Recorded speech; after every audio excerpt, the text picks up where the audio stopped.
We have Heidi from France.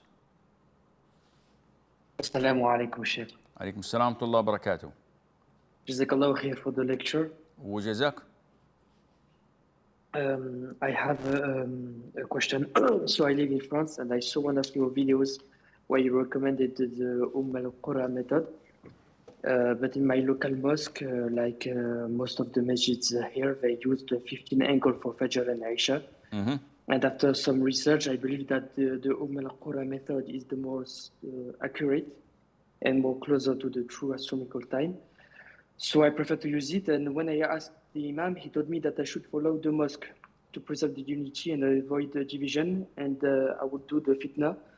So is it permissible for me to stop fasting earlier than over based on the Al Qura? And I'm really causing fitna by doing so. Thank you. Barakallahu feek. Akhi, this is an issue of dispute. And to tell you the truth, in my own opinion, because I live in Saudi Arabia, and Al Qura is the most accurate timetable for Saudi Arabia. There's no doubt in that, with the exception of Isha. Isha is totally bogus because they fixed it at 1 hour and 30 minutes after sunset, 11 months of the year. And in Ramadan, they upgrade it into 2 hours, which has no relationship to Islam at all. But they're persistent, they're stubborn, and they insist on doing it. I can't help that. Al Qura for Saudis and the regions around us is perfect. For those living in Europe, up north, this is something that they have to go back to their own scholars.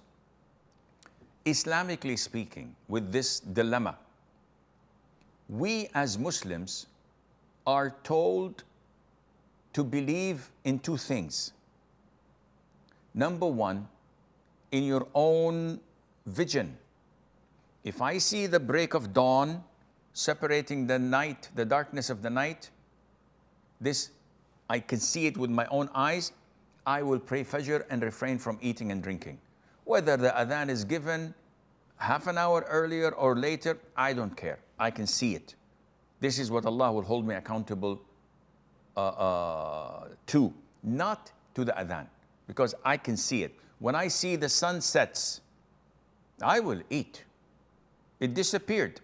I will eat, even if the adhan is called 10, 15 minutes later. I don't care. Allah told me when you see the sun sets, when the night comes, you break your fast and you pray your maghrib. So this is number one. If I don't, if I cannot see it visually, I'm in my home. I can't distinguish between the break of dawn and the sunset. In this case, Islamically, I have to rely on the adhan. Whether the adhan calls early or late, this is on him. Because the Prophet told us, alayhi salatu wasalam, that the person calling the adhan is entrusted. He's the one who's going to be questioned on the Day of Judgment. It's not an easy job to take and say, okay, Allahu Akbar, Allahu Akbar. No, you'll be held accountable. And at the same time, you can't just say, because I'm accountable, I'm going to give 10 minutes delay of sunset so that I would make sure that people would break their fast on time. No, this is wrong. Or I'll call the adhan of Fajr 15 minutes earlier so that people would stop eating and drinking. And what about if someone stands up and prays Fajr the moment you give the adhan? I didn't think of that. So you act according to the adhan, and that is what you will be safe for, and Allah knows best.